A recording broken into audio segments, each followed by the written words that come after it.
عثمانیہ کے بانی عثمان بے کا شمار تاریخ کی اہم ترین شخصیات میں ہوتا ہے، جن کی اولاد نے تقریباً 7 صدیوں تک 3 براعظموں پر حکومت کی۔ ناظرین، اس مختصر ویڈیو میں ہم آپ کو امیر عثمان غازی کے متعلق 16 ایسے حقائق بتائیں گے جو ڈرامہ کورلوش عثمان دیکھنے والے بھی نہیں جانتے۔ Number 1، historical black hole. ناظرین، عثمان غازی کے بارے میں ان کے دور میں بہت کم لکھا گیا تھا۔ در حقیقت ان کی زندگی کے بیشتر احوال 15ویں صدی تک نہیں لکھے گئے تھے۔ ان کے دور حکومت کا ایک بھی عصری حساب موجود نہیں ہے۔ عثمان غازی کی وفات کے تقریباً 100 سال بعد مورخین نے ان کے حالات زندگی کے بارے میں لکھنا شروع کیا۔ اس سے پہلے کسی بھی کتاب میں ان کے حالات زندگی نہیں لکھے گئے تھے۔ ظاہر ہے 100 سال گزرنے کے بعد اگر کسی شخصیت کے بارے میں لکھا جائے تو مستند حوالہ جات ملنا ناممکن ہوتا ہے۔ اسی وجہ سے مورخین عثمان اول کے دور حکومت کو ہسٹوریکل بلیک ہول کہتے ہیں۔ نمبر 2، عثمان غازی کا نام۔ ناظرین، آپ کا نام عثمان غازی تھا۔ اگرچہ عثمان ایک قدیم تاریخی اور اسلامی نام ہے، مگر یہ عربی زبان کا لفظ ہے۔ قدیم ترک روایات کے مطابق عثمان نام ترکوں میں موجود نہیں تھا۔ کچھ مورخین نے لکھا ہے کہ ان کا اصل نام عثمان یا اتومن تھا، جو عربی مورخین نے تبدیل کر کے عثمان لکھا۔ اسی طرح انگریز تاریخ دانوں نے سلطنت عثمانیہ کو اوٹومن امپائر لکھا۔ اور غازی بھی ایک عربی اصطلاح ہے۔ شہید کا لفظ قدیم تاریخ اسلام میں اکثر ملتا ہے، مگر غازی جدید اصطلاح ہے۔ نمبر 3، کارا۔ عثمان غازی کو عرف عام میں کارا کہتے تھے، یعنی عثمان غازی عرف کارا۔ ناظرین، ترک روایات میں بہادر شخص کو بھی کارا کہتے ہیں، مگر لفظی معنی کے لحاظ سے سیاہ رنگت والے شخص کو کارا کہا جاتا ہے، یعنی کالا۔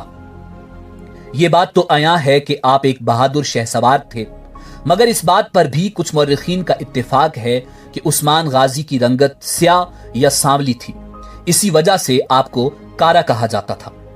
کارا آج بھی ترکی میں کئی لوگوں کے نام کے ساتھ لکھا جاتا ہے، جیسا کہ ڈرامہ کورلوش عثمان میں احمد الب کا کردار ادا کرنے والے بچے کا نام اوغوز کارا ہے۔ اس بچے کی رنگت سے آپ اس بات کا اندازہ لگا سکتے ہیں کہ عثمان غازی کی رنگت بھی ایسی ہی ہوگی، اسی لیے ان کو بھی کارا کہا جاتا تھا۔ نمبر 4، سکے۔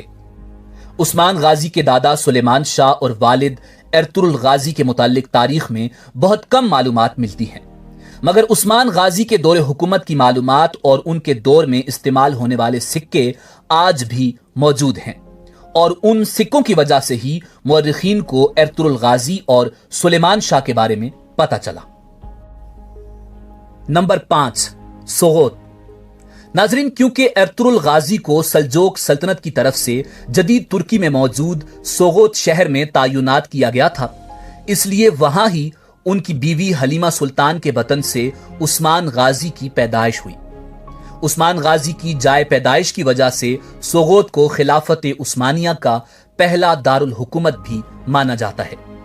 سن 1280 میں جب ارطغرل غازی کی وفات ہوئی تو عثمان غازی کو صرف سوغوت کا علاقہ ہی وراثت میں ملا، مگر سلطنت عثمانیہ 1299 میں قائم ہوئی، یعنی عثمان غازی نے سلطنت عثمانیہ کے قیام کے لیے تقریباً 20 سال محنت کی۔ نمبر 6، حملہ کرنا۔ ناظرین، آپ نے کورلوش عثمان میں عثمان غازی کو کئی سلطنتوں پر حملہ آور ہوتے دیکھا ہوگا، مگر مورخین کے مطابق زیادہ تر علاقے عثمان غازی کی ترقی پذیر سلطنت کو دیکھ کر خود سلطنت عثمانیہ میں شامل ہوئے تھے، اور عثمان غازی ہمسایہ ممالک پر حملہ نہیں کرتے تھے، بلکہ باہمی مشاورت اور تعلقات سے وہ خود شامل ہو جاتے تھے۔ اگر کوئی خلافت عثمانیہ اور اسلام کے خلاف اقدام کرتا تو عثمان غازی حملہ آور ہو جاتے۔ نمبر 7، مورخین کا اختلاف۔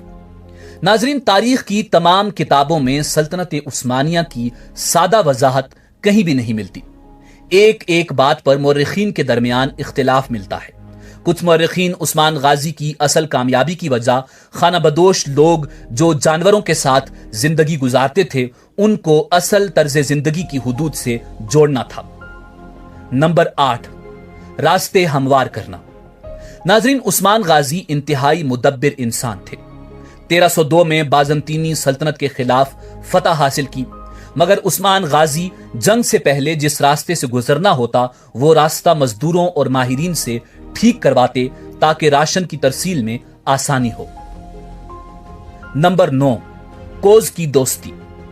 ناظرین، یوں تو عثمان غازی کے وفادار سپاہی بے شمار تھے، مگر بازنطینی سلطنت کا ایک سپاہی جس کا نام کوز تھا وہ عثمان غازی کا دوست بن گیا تھا۔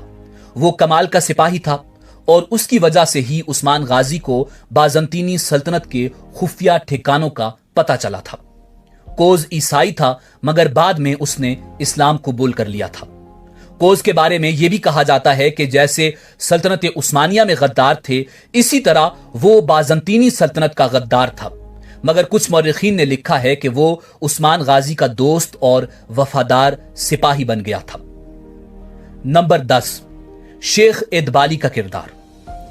ناظرین، عثمان غازی کی شادی شیخ ادبالی کی صاحبزادی بالا خاتون سے ہوئی، مگر ڈرامہ ارطغرل غازی میں شیخ ادبالی کو عثمان غازی سے بھی چھوٹا بچہ دکھایا گیا اور کورلوش عثمان میں شیخ ادبالی کو بزرگ دکھایا گیا، بلکہ در حقیقت ارطغرل غازی کے دور میں شیخ ادبالی بچے نہیں تھے بلکہ جوان تھے اور ارطغرل غازی کے مشیر اور دوست تھے، اور عثمان غازی کے دور میں واقعی وہ ایک بزرگ ولی اللہ تھے۔ نمبر 11، عثمان غازی کی 2 بیویاں۔ ناظرین، اکثر یہ بات واضح نہیں ہوتی کہ مال خاتون اور رابعہ بالا خاتون عثمان غازی کی 2 بیویاں تھیں یا ایک عورت کے 2 نام تھے۔ ناظرین، رابعہ بالا خاتون عثمان غازی کی پہلی زوجہ محترمہ تھیں جن کے والد کا نام شیخ ادبالی تھا، اور مال خاتون دوسری اہلیہ تھی جن کے والد ایک مقامی سردار تھے جن کا نام مورخین نے عمر بے لکھا ہے۔ مال خاتون کا شیخ ادبالی سے کوئی تعلق نہیں تھا۔ رابعہ بالا خاتون کا انتقال سن 1324 میں ہوا۔ ان کی قبر عثمان غازی کی قبر کے ساتھ نہیں ہے بلکہ ان کو ان کے والد شیخ ادبالی کے مزار کے پاس دفن کیا گیا، جس سے یہ بات واضح ہوتی ہے کہ وہ شیخ ادبالی کی صاحبزادی تھی۔ نمبر 12، عثمان بے کے 2 بیٹے۔ ناظرین، عثمان غازی کے پہلے 2 بیٹے جن میں سے ایک کا نام اور خان اور دوسرے کا نام علاؤالدین تھا، مگر یہ بات واضح نہیں کہ ان میں رابعہ بالا خاتون کا بیٹا کون تھا اور مال خاتون کا بیٹا کون تھا، مگر زیادہ تر مورخین متفق ہیں کہ رابعہ بالا خاتون کا بیٹا شہزادہ علاؤالدین تھا اور مال خاتون کا بیٹا غازی اور خان تھا۔ دونوں بھائیوں میں بے حد محبت تھی اور خان غازی سلطان بن گئے اور اپنے بھائی علاؤالدین کو اپنا وزیر اعظم اور مشیر بنا لیا۔ ان کی باہمی محبت اور بھائی چارے کی وجہ سے دونوں بھائی سوغوت میں ایک ہی مقام پر دفن ہیں۔ نمبر 13، عثمان غازی کی وفات۔ ناظرین، سن 1326 میں عثمان غازی نے بوسہ کا محاصرہ کیا، مگر اس وقت آپ بہت ضعیف ہو چکے تھے اور پھر اس جنگ کا اختتام آپ کے بیٹے اور خان غازی نے فتح حاصل کر کے کیا، اور آپ اپنے بیٹے اور خان غازی کو اپنا جانشین مقرر کر کے اور آخری وصیت کر کے کائنات کے حقیقی حکمران اور اپنے خالق حقیقی سے جا ملے۔ عثمان بے نے مرنے سے پہلے آخری وصیت کیا کی تھی، اس حوالے سے مکمل ویڈیو دیکھنے کے لیے اوپر آئی بٹن پر کلک کریں۔ نمبر 14، عثمان غازی کا مزار گرنا۔ ناظرین، سن 1801 میں بورسا میں اچانک آگ لگ گئی تھی جس کی وجہ سے عثمان غازی کے مزار کو کافی نقصان پہنچا، اور سن 1855 میں شدید زلزلے کے باعث عثمان غازی کا مزار مکمل طور پر گر گیا تھا اور قبر بھی متاثر ہو گئی تھی، جس کو جلدی سے دوبارہ ایک نئے ڈیزائن سے تعمیر کیا گیا تھا۔ نمبر 15، عثمان غازی کی تلوار۔ ناظرین، جب عثمان غازی سلطان بنے تو شیخ ادبالی کے کہنے پر انہوں نے عظیم صحابی رسول صلی اللہ علیہ وسلم حضرت ابو ایوب انصاری رضی اللہ تعالی عنہ کے مزار پر حاضری دی اور ایک مخصوص تلوار سے سلامی پیش کی۔ یہ رسم عثمان غازی نے شروع کی اور سلطنت عثمانیہ کے تمام سلاطین کرتے رہے، اور آج بھی عثمان غازی کی وہ تلوار توپ کاپی محل استنبول ترکی میں محفوظ ہے۔ نمبر 16، سگے چچا کا قتل۔ ناظرین، عثمان غازی نے اپنے سگے چچا دوندار بے کو خود قتل کیا تھا۔ تمام مورخین اس بات پر متفق ہیں۔ اگر ڈرامہ کورلوش عثمان میں وہ واقعہ دکھایا جاتا تو عثمان غازی کے کردار پر اثر پڑتا، مگر در حقیقت تاریخ سلطنت عثمانیہ کی تمام کتابوں میں لکھا ہے کہ دوندار بے سپاہیوں میں مایوسی پھیلاتا تھا اور ان کو کمزور کرتا تھا۔ اس نے خفیہ طور پر اپنا ایک گروہ بنا لیا تھا۔ جب عثمان غازی کو پتا چلا تو انہوں نے اپنے سگے چچا دوندار بے کو بغاوت کے جرم میں قتل کر دیا۔ ناظرین، اسی امید کے ساتھ آپ سے اجازت چاہیں گے کہ آپ کو ہماری ویڈیو پسند آئی ہوگی۔ ملتے ہیں اگلی ویڈیو میں۔ اللہ آپ کا حامی و ناصر ہو۔